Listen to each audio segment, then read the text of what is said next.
Good evening and welcome to HERbology, from ladies' mantle to foxglove. I'm Irene Hallyburton. I'm a malaria researcher at the Wellcome Centre for Anti-Infectives Research. We're a group of scientists from the University of Dundee, and our aims are to discover new medicines, to train a new generation of scientists from around the world, and to engage with people locally and across the world. I'm also the instigator of the WCAIR Medicinal Garden at the University of Dundee Life Sciences. And I'll be joined from the University of Dundee. I'm joined in conversation tonight by two other gardeners. Clare Reany, who is a horticultural technician at the Botanic Gardens in Dundee, and Kate Robinson, who is the head gardener at Hospital Field House near Arbroath. Pedalling away furiously in the background are Floyd and Ailsa Mackintosh, making sure that everything runs smoothly. Tonight we're going to discuss how our associated gardens relate to women's health and to modern medicine. Feel free to ask any questions you have in the chat and we'll do our best to answer them. So first I'm going to tell you a little bit about the WCAIR garden at the University of Dundee. This came about I've been thinking about this for quite a long time. We had garden space outside the building and it seemed a little bit wasted that it wasn't at least involved in the story of what went on inside. As public engagement became more and more important to what we do and reaching out to the community, it seemed like a good idea to make use of this space. So about, I think 18 months ago, I proposed this for some funding, and people seem to agree that this was a nice idea. So it will be around about a year ago now that we really started to work on this.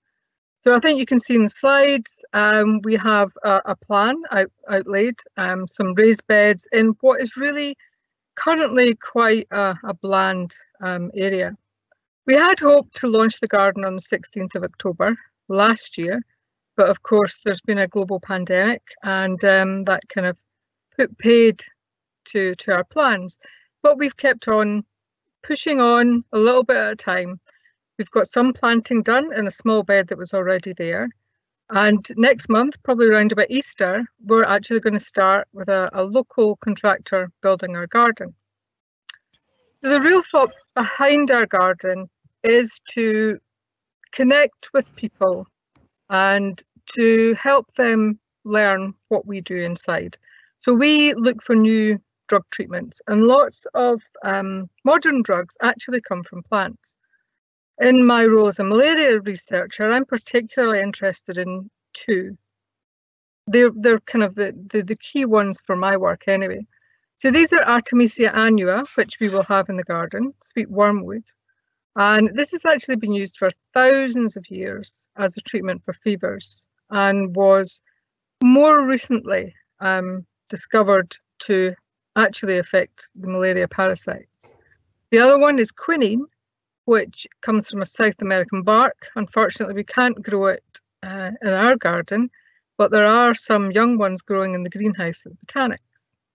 So we're also going to use the garden to reach out to other gardens, to connect with people across the community and create links with other gardens, with people who have diseases that we're working on, and to help them associate the plants and the work that we're doing.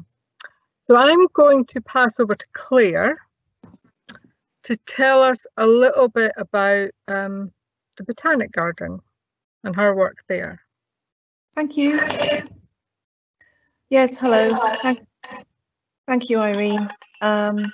Yes, I've been working in the Botanic Garden and we look after a small herb garden, and I help to find and acquisition the interesting plants that we like to grow because, as Irene mentioned, we grow many wonderful things in the glasshouse, including quinine, and a lot of the tropical plants that you can see in the garden have very important medicinal uses.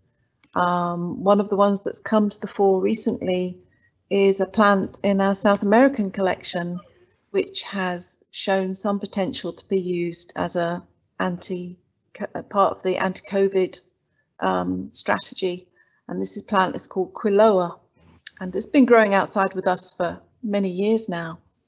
So even plants that have been in cultivation for many centuries are now still revealing themselves to have really important pharmaceutical properties. And we have a small herb garden that you can see where all our plants are labelled, and you can see what they might have been used for in antiquity as well as the modern developments.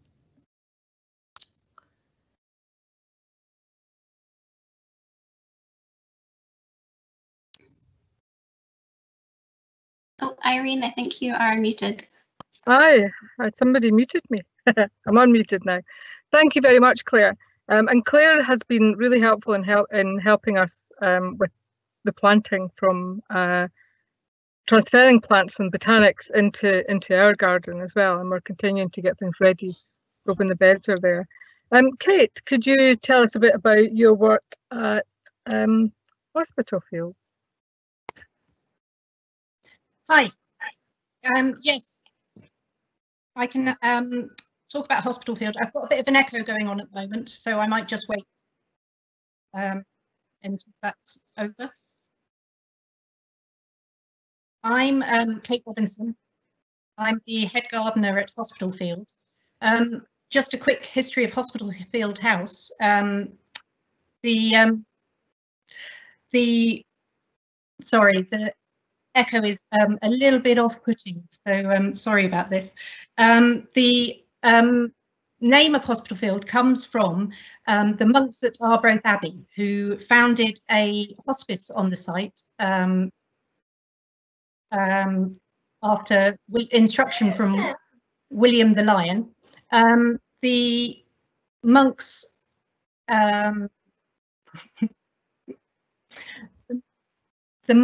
housed pilgrims on their way from St Andrews to the Abbey in Arbroath.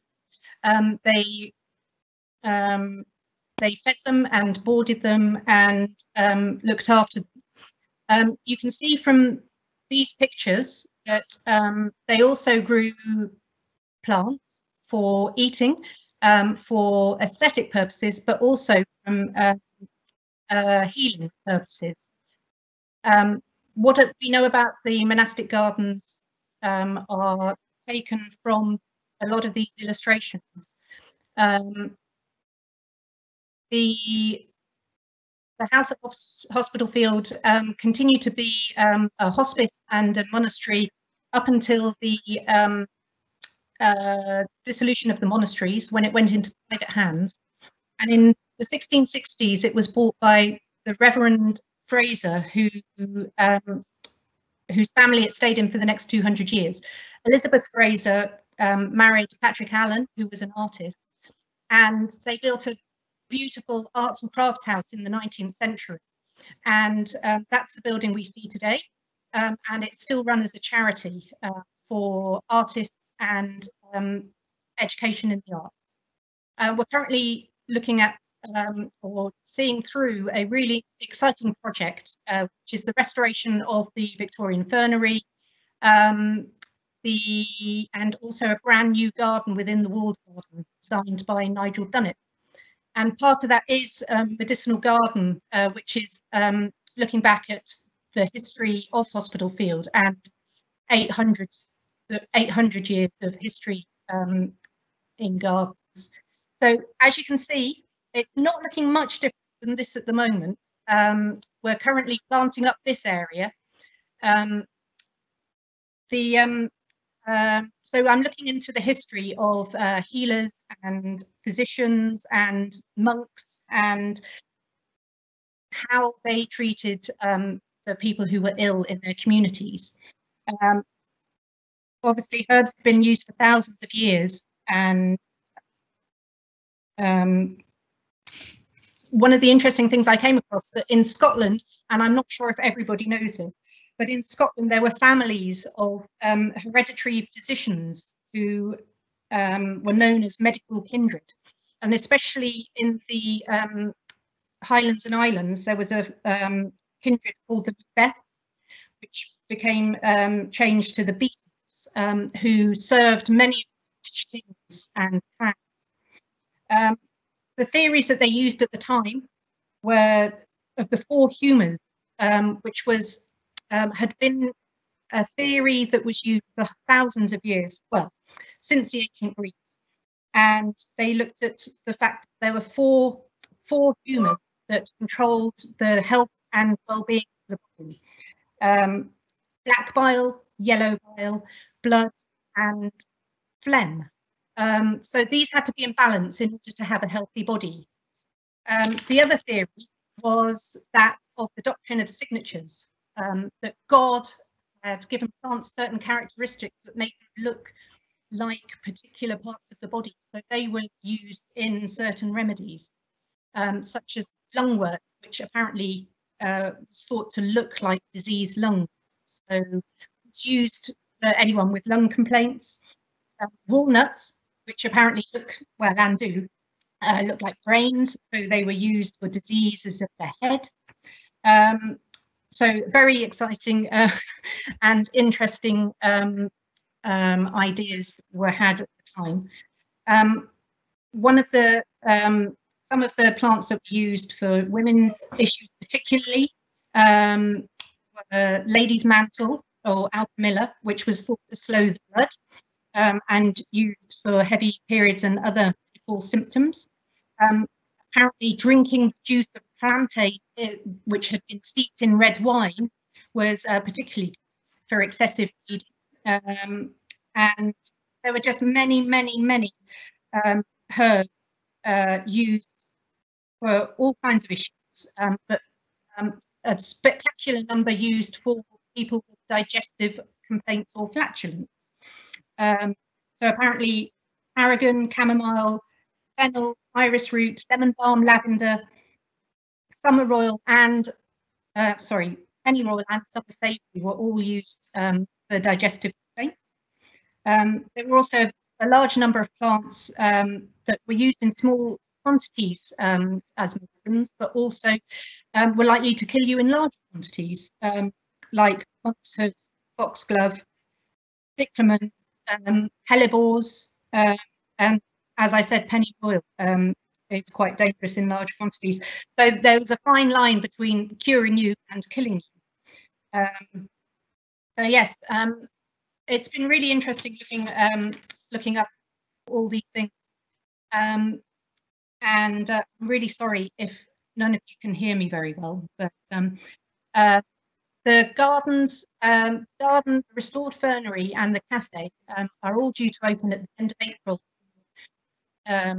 beginning of May, and it's quite an exciting project. I've only been working there since November, so I'm very lucky to come in on it at this stage. Thank you very much.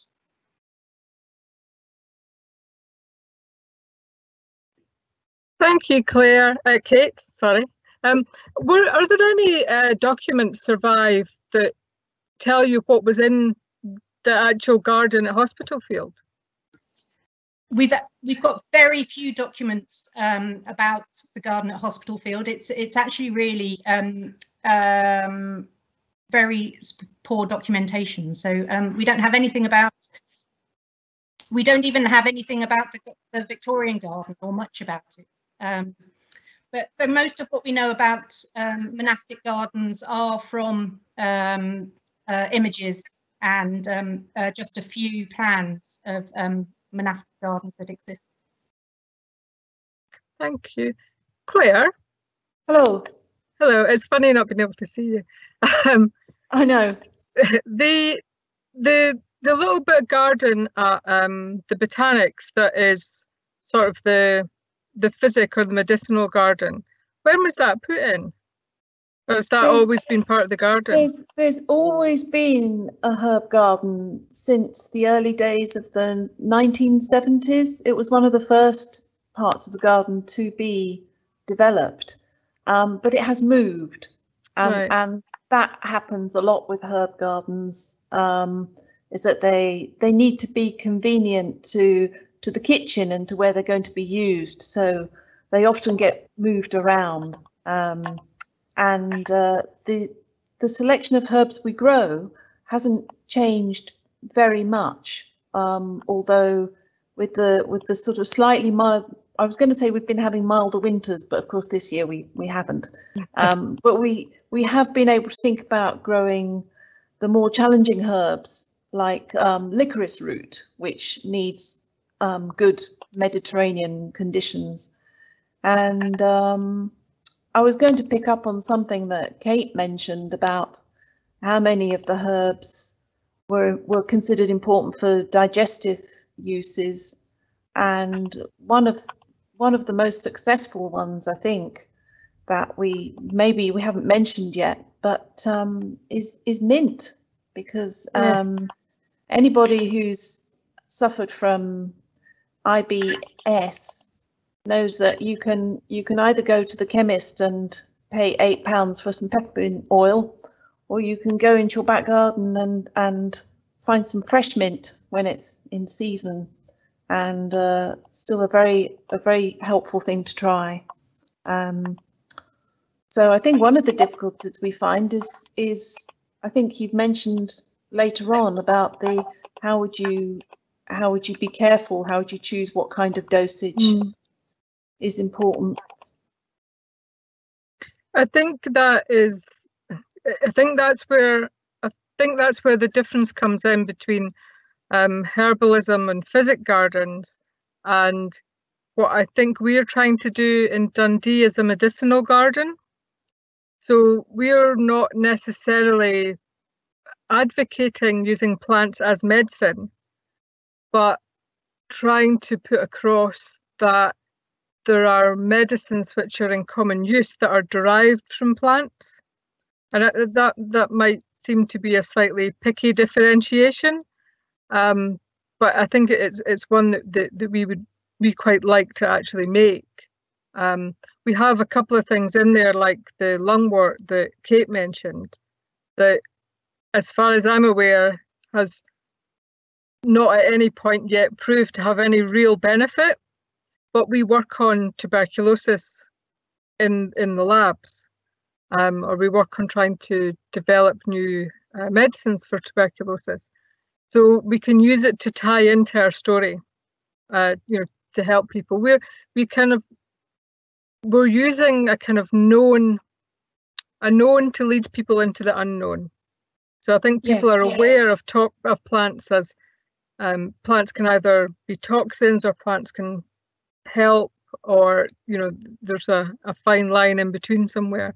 And I think what we're trying to do with our garden is to pull people into that concept.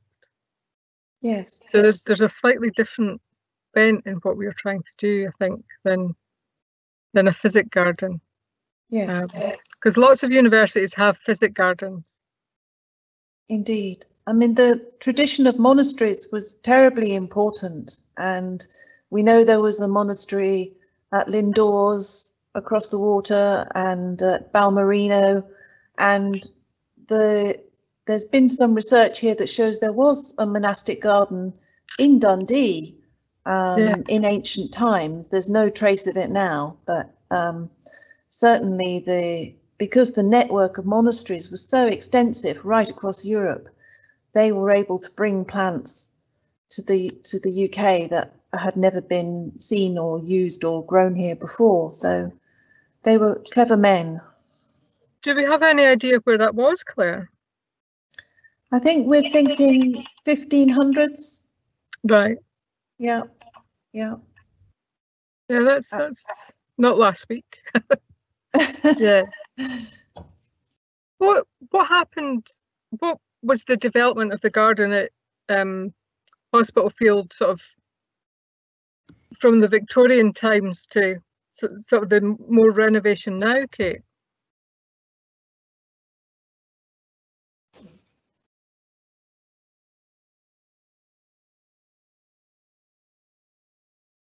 Sorry, did you miss that, Kate? Yes, sorry. Yeah. Sorry. So what's been happening what happened at the garden at Hospital Field between the Victorian times and sort of recent renovations? It was changed quite drastically. There were two very big monkey puzzle trees in there for a while. They seemed to very much like them monkey puzzle trees. There's only one surviving one now, but and a very small one. But it was changed. The walled garden was changed into more of a flower garden. There was lawn and island planting beds at some point. There wasn't really a theme to it, and there is very much a theme to it now, which is great. We have a newly planted orchard which contains quite a number of Scottish apple varieties in it. Nice. And we've planted over 5,000 bulbs, tulip bulbs and narcissi.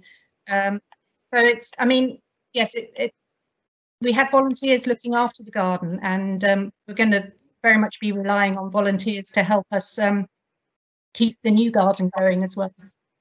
Excellent. Ailsa, have we got any questions from the audience yet? Yes, actually, we've got quite a few fab questions going on at the moment. Irene, I'll come to you. Could you explain the difference between a medicinal garden and a physic garden? Because we've spoken about medicinal gardens, but can you differentiate between the two?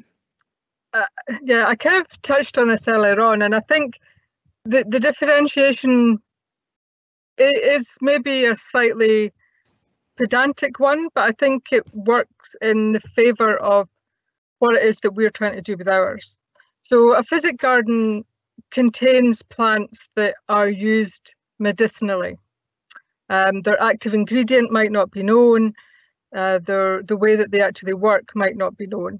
But what we've tried to do is to only use plants in our medicinal garden that medicines are actually derived from. So I think it's semantics, but it means that we're focusing the planting for our garden rather than just planting anything medicinal that will grow. We're actually kind of focusing. So we've only got at the moment 14 plants. 12 of those, 12 I think, have actual medicines derived from them. 2 of them are in there because they're relevant to our work. So the lungwort, as I mentioned earlier on, is relevant to the work that we do rather than actually having a medicine derived from it. So yeah, I think it is semantics, but that's the differentiation that we're using. Yeah. Yeah. So we've got quite a nice question that you can all answer actually, and that is, what are the speakers' favourite plants and why? So I'll come to Clare first, and if you could tell us what your favourite plant is and why. Hello. I think one of my favourite plants is meadowsweet, which is one of the plants that contains, Irene, correct me if I'm wrong, but contains silicic acid. Yes. Yeah? Yes, yeah. Thank you. Yep. So, which is extraordinary because willow contains silicic acid as well, and we know that aspirin can be derived from silicic acid, and willows and meadowsweet are very, very different looking plants. But the meadowsweet is a well-known Scottish plant. You'll see meadows of it in the wet areas. It gets about 1 metre high and is covered in white, fluffy flowers, and smells very sweet, and harbours a wonderful little environment for all sorts of small animals, and just a lovely thing to have around, and very indestructible if you want something tough to grow in your own garden. It's very attractive. I like meadowsweet. Great. Well, up to Kate next. If you could tell us what your favourite plant is and why. Oh, I think you're on mute, Kate. Oh, Kate, I think you're on mute, I'm afraid. Kate? We think you're on mute, Kate. Oh, sorry. There you go. It's so difficult. Yeah. No.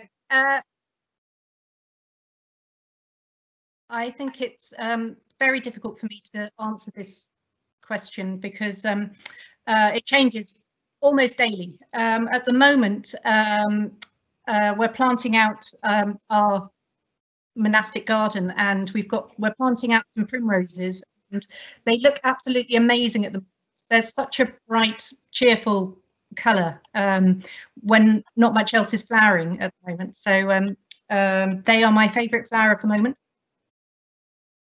Abby, thank you. And Claire and Irene, what about yourself?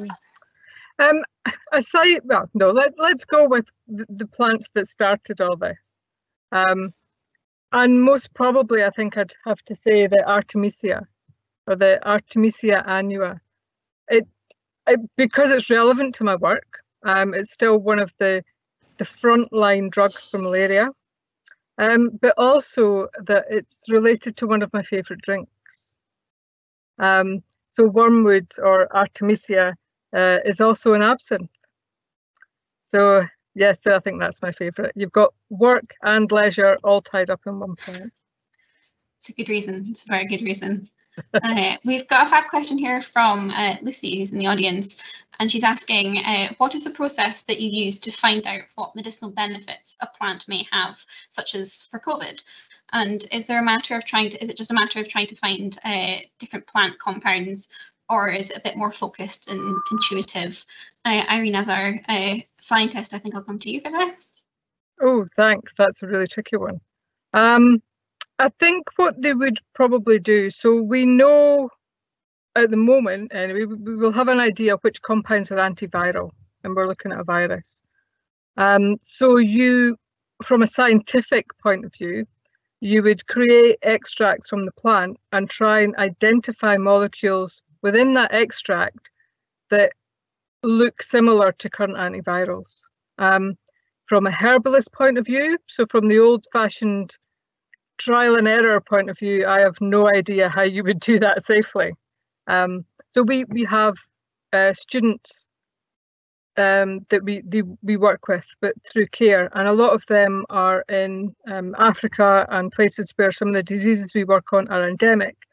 And a lot of these students work on natural products, because if you can source the treatment for a disease locally, then you know that's all the better. And that's how they do it. So they will dry and grind up and make alcohol extracts or use different solvents to extract different compounds, and then you will test them against the virus in the lab and see what works. I used to work in a school, and we used to do a really good experiment with garlic and different strains of onion. So you would just have a plate with bacteria on it, and you would put a little bit of garlic or a little bit of onion or spring onion on the plate and let it grow. So you seal it up, put it in an incubator and let it grow. And if it had, you know, if whatever you'd put on the plate had antibacterial properties, you saw a clear ring round about where you put the piece of vegetable matter. So kind of a similar thing is you know, that's the way you would do it, yeah. Happy. Thank you for letting us know. We have a question. I could just answer that if you like. Of course, go ahead. All right, go Claire. Well, just to say from a from a gardening and botanical point of view, I think even the monks were probably aware that there were certain plant families that were known to be very poisonous. So, I mean, we know that we eat potatoes, but potato seed pods are poisonous, and a lot of things in that family, you can tell they're related to each other because they do have many physical similarities, and a lot of people would look at that family and take that warning sign and stay well away from it. Although, of course, we know that some of these poisonous plants still have important pharmacological properties. So I think there would have been some discernment amongst our monks in their monasteries as to what was a poisonous plant and what was potentially helpful. Yeah. What is it that potatoes are related to that's poisonous? Potatoes are part of the Solanum family, and which includes tomatoes and peppers and chilies, but it also includes lots of tropical African weeds that are quite deadly. And I think the active ingredient are alkaloids, which do have medicinal uses, but only in the right conditions. Yeah. I do remember as a child being told not to eat the fruit on the top of the potato. That's right. Well, there you go. It worked. Yeah, I'm still here. Yeah. Okay, those are fab answers. We've got a couple of questions here, but I'll just pick up this one from Anna about do you have any tips? And Kate, I think I'd come to you for this. Have you got any tips about how you would start your own little medicinal garden, maybe in your own garden, or if you're just in a flat? Is that for me? Sorry. Yes, go ahead. I think you can have a very tiny, anything from a very tiny to a very large garden devoted to herbs, but it depends. It depends what you're looking for. You can mint is always a really good one because you can use it in teas or as we were saying earlier, as a digestive to help with digestive complaints, but also in the kitchen. It does spread an awful lot, so it's best to sort of grow it in pots or in a pot in the ground. There's the thyme and sage are always really good ones. Again, all good for digestive problems, or currently used as gargle to help with sore throats and infections in the mouth. It depends whether you're looking for ones you can use in the kitchen. Feverfew is one of my favourites because not only it can help with headaches, according to some, but it's really very pretty. Thank you. Should I add to that? Just maybe that so many herbs are easy to grow from seed, so it's well worth starting on that road, and you'll get far more than you possibly need. I know a lot of people have turned to gardening over lockdown. I've seen many urban jungles like Ailsa's behind her. But you can grow herbs inside on the windowsill and everything, can't you? Yeah. I was just about to say that, yeah. Yeah, you've got an option, lots of options there. Anything else, Ailsa?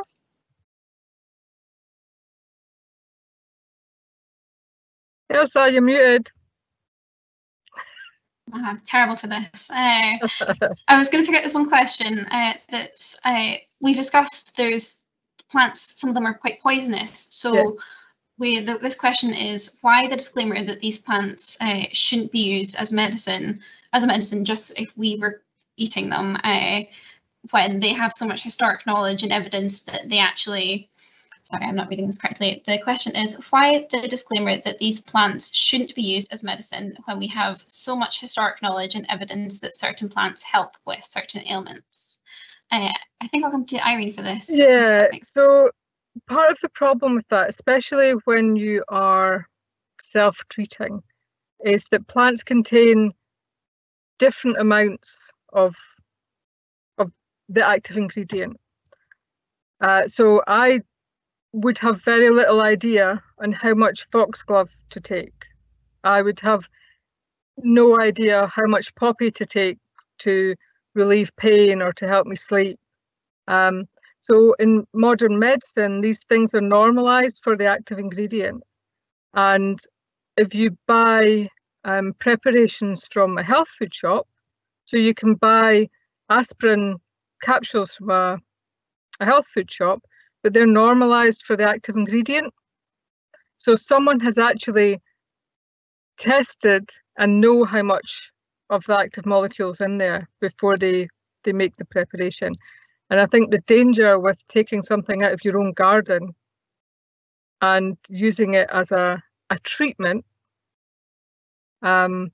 is quite dangerous. No, it's really interesting to know.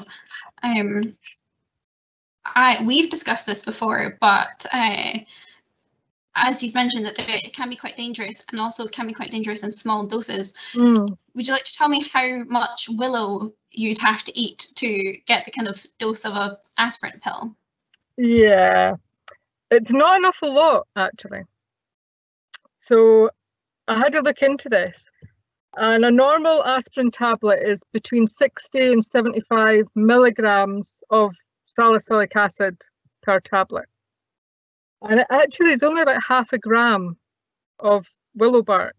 So if you buy a tablet if you buy a preparation off the shelf that's been normalized for the salicylic acid, they're only about 0.5 gram each, and that's of powdered willow bark. But willow bark is normally so if you were making a preparation of willow bark for yourself, like you would make meadowsweet tea, you can make willow bark tea, and I think the chances of going over the top with that are fairly slim. But it's much better if these things are given to you by a qualified herbalist, someone who knows a bit more. Yeah. I should maybe just mention that you know, some people are very good at identifying their plants, and some people less so. Yeah. We had a visitor quite recently who wanted to make comfrey fertilizer out of the things that were actually foxgloves. So it does take a little skill and a good amount of experience to identify your plants properly. And plants also, the active ingredients often vary with the seasons and with the state of growth that the plant is in. Thank you. Yeah, no, absolutely. I think as things are starting to grow, so maybe at this time of year the sap's starting to rise, things are maybe, you know, all the molecules within them are multiplying and concentrating. I think the reality is, if you don't know what you're doing, don't. If in doubt, don't. Yes.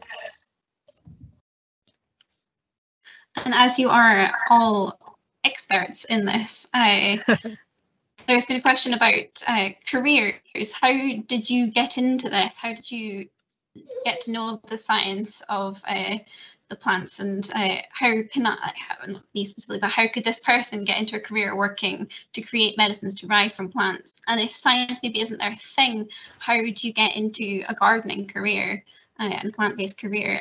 Kate, actually, I'll come to you first for this. You can talk about how you got into your job. Is that for me? Yeah. Yes, go ahead. So sorry. Yeah. I did a degree in ecology at university, and then ended up in the first jobs that I could afterwards, and ended up in various office jobs for 12 years. So I applied 4 years running for a National Trust careership, which was a 3-year training course that the National Trust did at the time, where you're based at one National Trust garden, and they send you to college for 10 weeks a year as well, which is a fantastic apprenticeship in gardening. I eventually got it, and did my training at Blickling Hall in Norfolk, and ended up working for the National Trust for nearly 10 years. Then did a couple of Heritage Lottery funded community garden projects, and moved up to Scotland and worked for the Trust of Scotland for a little bit, but was very lucky to get the head gardener job at the hospital field last year. So that was a very quick bump through my gardening career. Claire, what about yourself? How did you get to working at the Botanic Gardens in your career? Hi. Well, I'm afraid I've just been doing it for a while, but I did go to horticultural college and did an HND when I was about 18, and have worked my way through quite a few different gardens since then, and it's been very varied.